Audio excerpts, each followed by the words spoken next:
Olá pessoal, no vídeo de hoje eu gostaria de falar um pouquinho sobre as imobiliárias japonesas e as imobiliárias brasileiras, né? Quais são as diferenças, né? Porque tem bastante gente que comenta, né? Não compensa comprar com imobiliária brasileira, né? Porque eles querem ganhar dinheiro a mais, ou então, não compensa comprar imobiliária japonesa porque eles gostam de enganar estrangeiros. Então, eu gostaria de falar aqui um pouquinho hoje sobre a diferença entre as imobiliárias japonesas, né, e as imobiliárias brasileiras, para que você entenda um pouquinho, né? Então, a primeira parte que eu vejo que é bastante diferente, né?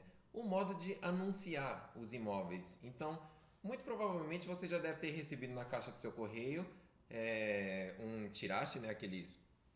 Aqueles papéis de propaganda com casas, né, de imobiliárias japonesas, né? Aí você vai lá ver o preço, né?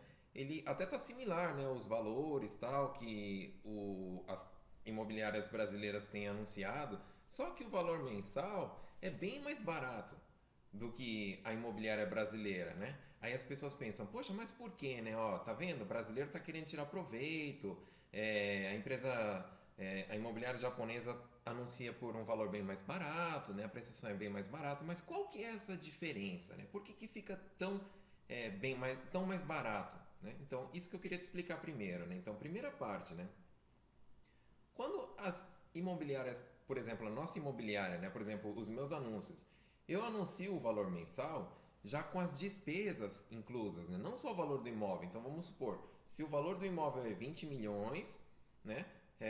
Você não consegue comprar a casa somente com 20 milhões, você precisa de mais ou menos mais 2 milhões de despesas. Né? Essas despesas incluem várias coisas, incluem é, seguro de vida, seguro de incêndio, seguro terremoto, inclui a parte da escritura, inclui comissões, inclui taxas bancárias, enfim, inclui bastante coisa.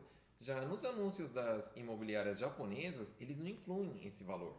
Eles colocam só simplesmente a prestação do imóvel, né? Sem todas as despesas que são necessárias para adquirir um imóvel. Né? Fora que eles anunciam com uma taxa, né, de juros variável, ou seja, a taxa de juros variável hoje ela é bem inferior à taxa de juros fixo, né?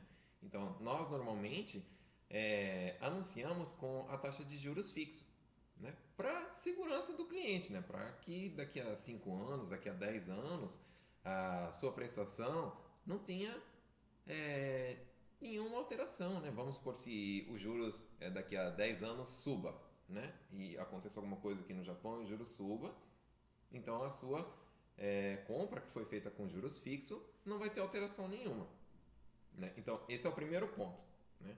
Segundo ponto que eu queria explicar para todo mundo, né? A comissão. Então as pessoas falam, brasileiro quer cobrar mais, né? Porque quer tirar proveito. Ou então tem gente que fala o contrário também, né? Que japoneses querem cobrar mais porque os estrangeiros não sabem como funciona aqui no Japão, não tem noção dos preços. Então, comissão é taxado por lei, é tabelado por lei. Né? Então, primeiro, tem o valor do imóvel, né? E esse valor do imóvel ele está com imposto já, né? Então primeiro tem que fazer o cálculo. A imobiliária faz assim, né? Faz assim, tira o valor do imposto, né? Então a gente tem o valor do imóvel antes de imposto, né?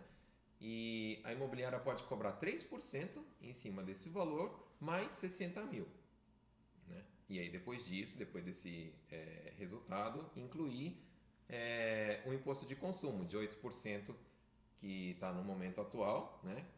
E a partir de outubro, quando subir para 10%, vai ser aplicado 10%. Então, essa parte, se a imobiliária é licenciada, está fazendo tudo conforme a lei, não tem diferença nenhuma entre imobiliária A e imobiliária B. Né?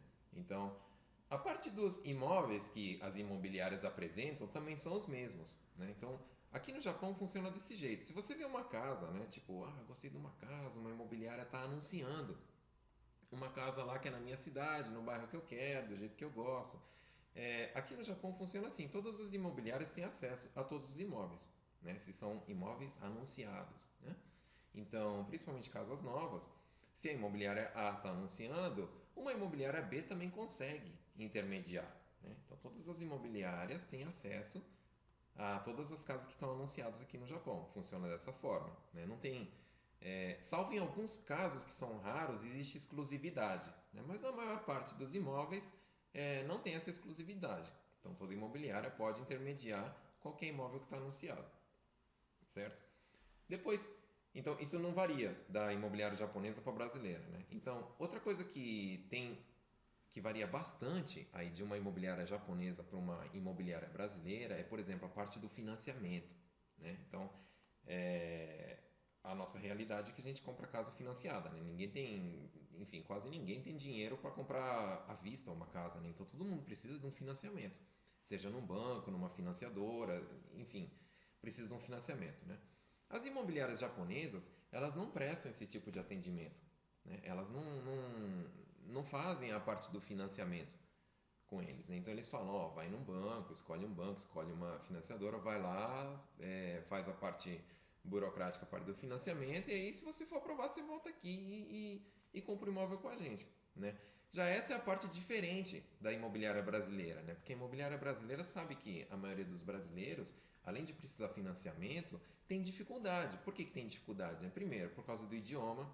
Segundo, porque infelizmente não é todo banco, não é toda imobiliária que aceita estrangeiros, né? Já nós, por exemplo, imobiliária que está acostumada a lidar com brasileiro, a gente já sabe, né, quais são os bancos que têm as melhores taxas e que aceitam nós, os estrangeiros, né? Então, esse é um grande ponto, um grande diferencial entre a imobiliária japonesa e a brasileira, né? Talvez se você saiba falar bem Nihongo, se você sabe ler, sabe escrever, para você não seja uma dificuldade, né? Mas para quem tem dificuldade um pouco no idioma e mesmo que você entenda um pouco, é um assunto complicado, né? É um assunto que não está no nosso dia a dia, né? Essa parte de juros, essa parte de financiamento, né? E como é uma compra grande, né? A gente precisa ter certeza do que está fazendo, né? Então, esse é um ponto, um diferencial bem grande, né? Então, próximo diferencial, né? Por exemplo, se você compra uma casa nova, você tem direito ao Sumai Kyofukin. Sumai Kyofukin é uma ajuda do governo que em outro vídeo eu vou estar explicando, né? Mais detalhes sobre isso. Então, por exemplo, numa imobiliária japonesa, o normal aqui no Japão como que é? Os japoneses dão entrada sozinho, né? Eles recebem lá o explicativo, eles leem, juntam toda a documentação que precisa juntar, preenche todos os formulários que precisa preencher e envia para o órgão lá para receber essa ajuda do governo. Só que na parte para os brasileiros isso fica difícil. Primeiro porque são vários documentos. Primeiro e depois porque também são tem formulários, tem bastante coisa para preencher, tem que estar conferindo com documentações para não ter erro no preenchimento para você poder receber essa ajuda, né? Então esse é um outro diferencial que as imobiliárias brasileiras têm dado aos estrangeiros, né? É fazer essa parte toda, né, burocrática para o cliente. Né? Outra coisa que tem, por exemplo, quando você compra uma casa, um imóvel aqui no Japão, existe um imposto chamado Fudosan Shitokuzei, né? Que é o imposto de aquisição do imóvel aqui no Japão. Né?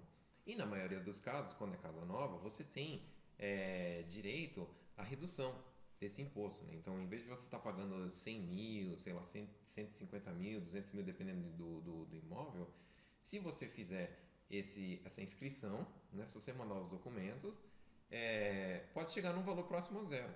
Né? Isso depende de região, depende do valor do imóvel, depende da localização do terreno, né? Então pode chegar a praticamente zero ou 2 mil, 3 mil, ou seja, tem uma diferença bem grande só porque você preencheu um documento e enviou para o órgão certo. Né? Então essa parte normalmente as imobiliárias japonesas não fazem, mas as imobiliárias brasileiras prestam esse serviço. Né? Então, outro problema que existe também é quando você vai ter que fazer a declaração do seu imposto de renda, né? Isso no começo do ano, em fevereiro.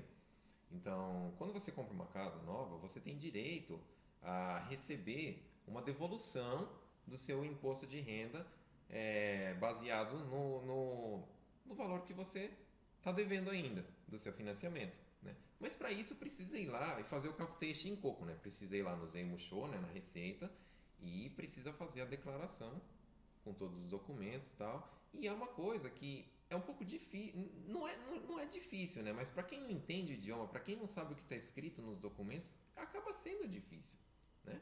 Então, muita gente precisa desse suporte, em português, claro, né? Porque são assuntos complicados que fogem do nosso dia a dia, né?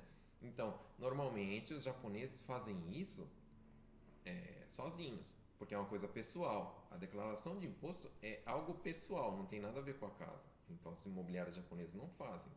Já as imobiliárias brasileiras, elas orientam, ensinam como que faz, para você não ter essa dificuldade. E a diferença principal, né? Numa imobiliária brasileira você vai ser atendido em português, numa imobiliária japonesa você vai ser atendido em japonês, claro, né? Então, essas são as diferenças, né, que eu gostaria de te explicar. Agora que você já sabe tudo, sabe como que é uma imobiliária japonesa e uma imobiliária brasileira, quais são as diferenças, você pode tomar a melhor decisão. Então, se você gostou desse vídeo, curte, se inscreve no canal e aguarde o próximo vídeo. Muito obrigado!